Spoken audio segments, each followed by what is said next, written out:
Hello, Thursday, September 9th, 2021. So let's talk about a few things that have come up in my conversations with clients and friends lately. So let's talk about this Lightworker Starseed label that everybody's, giving out like it's candy. In some ways, it is pretty sweet, but at the same time, it's not really understood as well. So, a star seed can be a light worker, and a light worker can possibly not be a star seed. It really just depends on what's going on. So, let's put it this way. So, a star seed, in my interpretation, is a soul consciousness that has been to many universes on many lifetimes, collecting many different forms of information and then coming here and seeding on this earth at this time. Okay. So let's maybe bring that down to just the earth. All right. Let's say my job is to jump continents and then come here. So I go to Africa.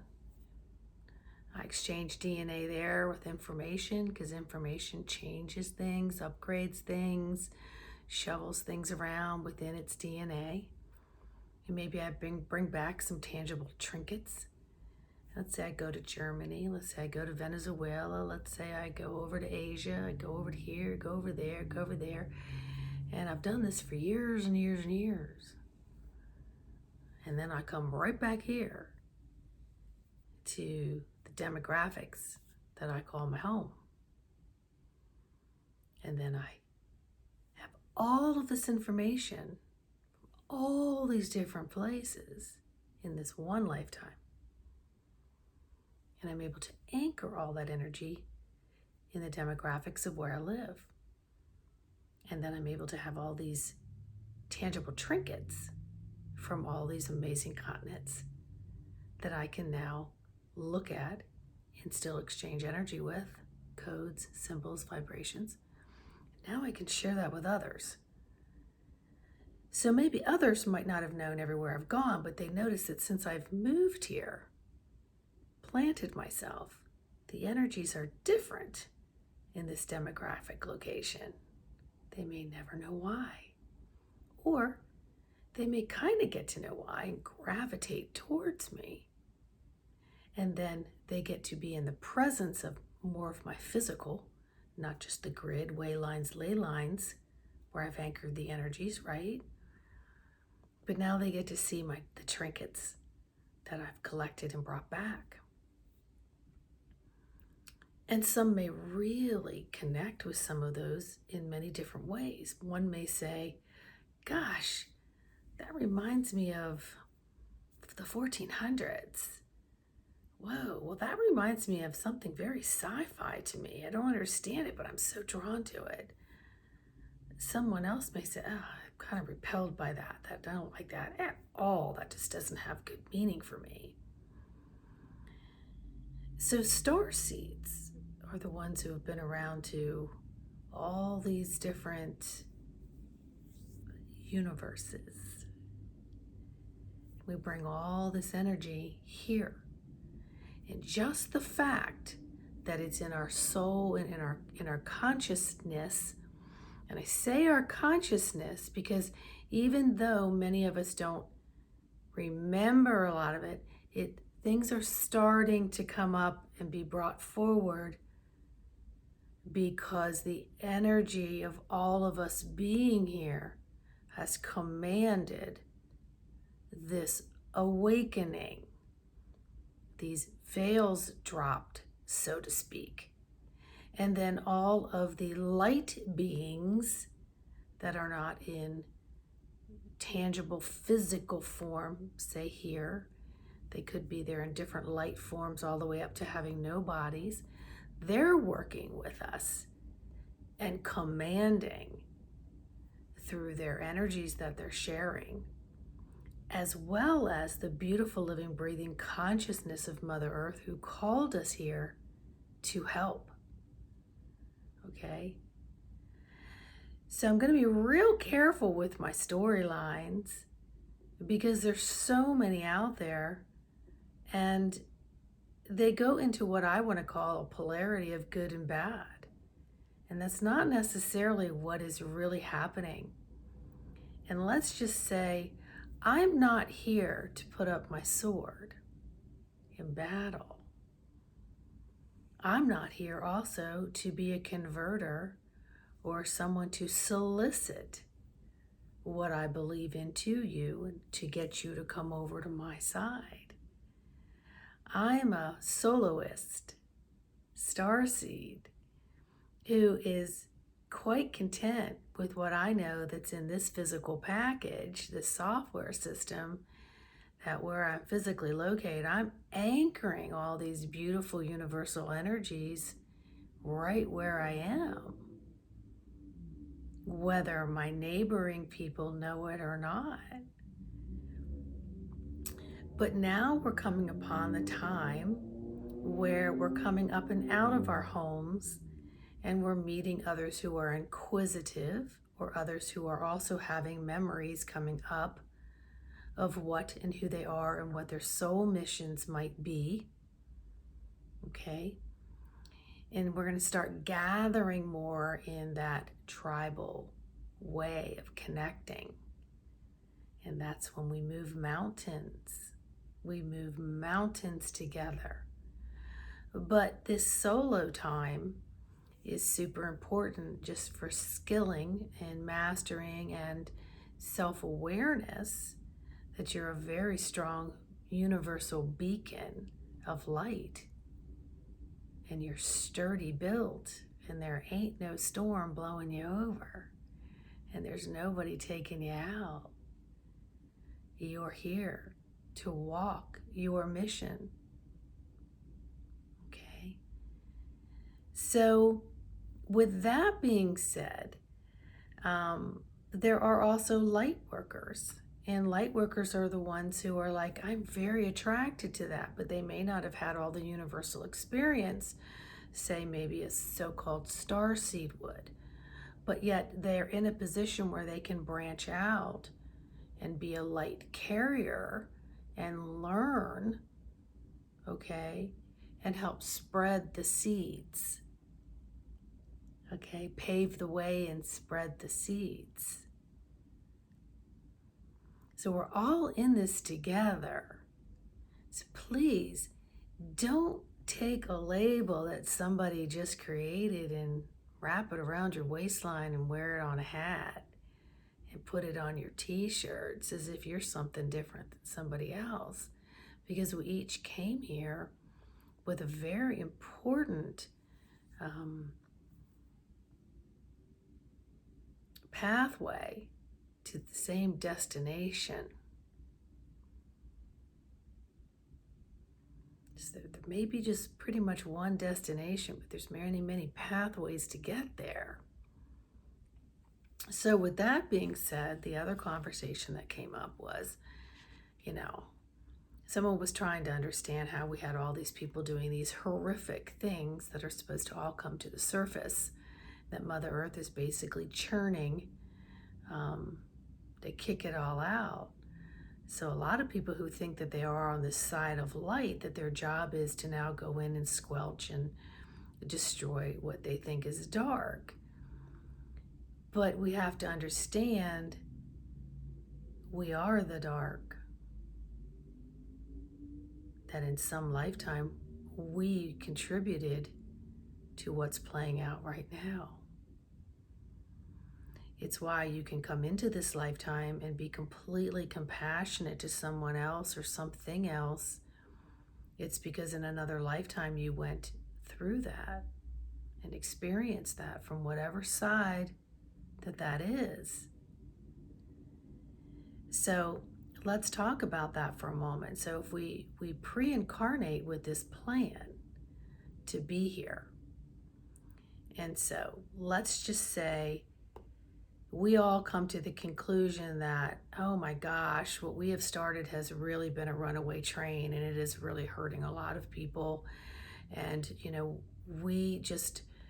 we can't do this anymore. So we all band together as souls, together with our upper echelons that help us decide what our life lessons are going to be. But the main theme is we're coming here to clean it all out. So I'm there and I'm in a classroom with people. They're like, okay, so in order to kind of bring this up, then I can come in and I can do this part.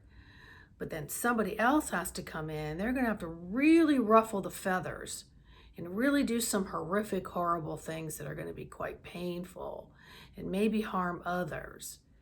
So then this soul group goes, listen, I'm okay. If you need to come in and you need to harm me in order to awaken the collective, then I'm going to do that. I'll be the ones getting harmed. And then it's going to be the ones that are going to be like, okay, I'm going to be the perpetrator of this and the perpetrator of that, and then so on. And then someone's going to come in and say, okay, well, I'm going to come in and I'm going to stand up for this and this and that. And then someone else says, okay, well, you come in for that and you're taking all of these talents and powers with you, that I'm going to be your nemesis and I'm going to crucify you down there on that ground, and I'm going to push you so hard, and you better show me that you've got that light on and that you're going to remember what your mission is here, even if you have to hate me with every fiber of your body. So it's because I love you so much, and we have to create this here on earth because we've got to expel this, everybody. So it's like a play. Everybody takes parts. Groups take parts of what they decide that they're going to be and what they're going to do when they come here. All right? So when someone does something unto me that triggers something in me, and then I get all pissy and I want to right back, I have to remember that there's a form of that in my DNA from whatever lifetime that is. So rather than at the messenger, I look at it as a lesson and a messenger. Like, oh, okay. That just erupted some cells in there with some memory. And I don't know what to do with it. I just want to deck the person that brought that up. I want to, grip my jaw, and I want to have a headache, and I want to vomit, and then I want to get mad, and then I want a punching bag, and then I just want to be a raging bitch over it. But instead, oh my gosh, thank you in my mind. Thank you for bringing that to my attention. Now I can go into myself, can ask for forgiveness. I can give appreciation and blessings. I can release and let go. I can ask for Saint Germain and the violet flame and Kuan Yin and the lavender flame to come in and to help transmute that. I can call in Archangel Michael and his mighty warriors to come in and just to help surround me and just let me to just release this, right? But I'm not going to carry that hate for the people or the person that brought that to my attention. What I want to do is raise my vibration and raise my level of light to meet that vibration and that frequency. Because as I become this very strong pillar of light, the light then goes out and it affects all of the people around me in a very wonderful and enlightening way. But I'm also going to give a lot of extra love to the messengers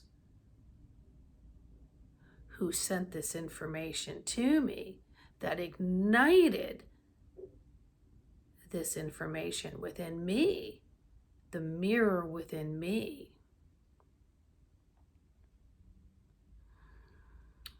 So we have a lot of crusaders. And some people chose to come down and be the crusader, to bring information to the light, meaning it's no longer hidden by deceit and by those who covered it up or tweaked and changed testimonies and testaments and documents and whatever it may be for however many millenniums this has been going on. We have all decided, those who are here right now on this surface have decided to take part in this garbage disposal cleansing of Mother Earth, of all that we have created in whatever vessel we were in during all those times that it got created.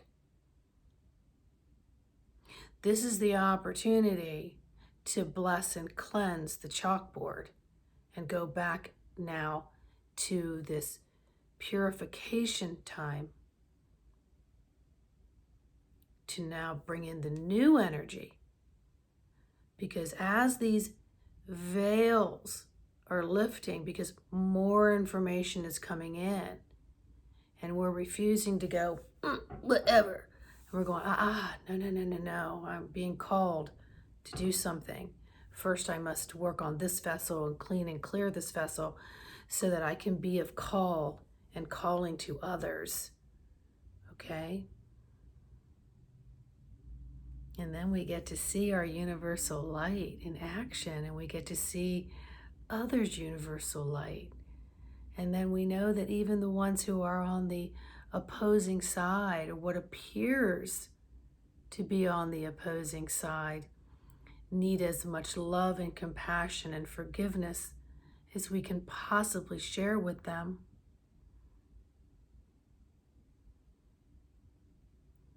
And that is where we realize we have the Christos Sophia Christed energy within us, knowing that we are all one and that love conquers all, and expanding this heart space to hold those who have been horrific because they didn't want to, but they chose to come down and to open that.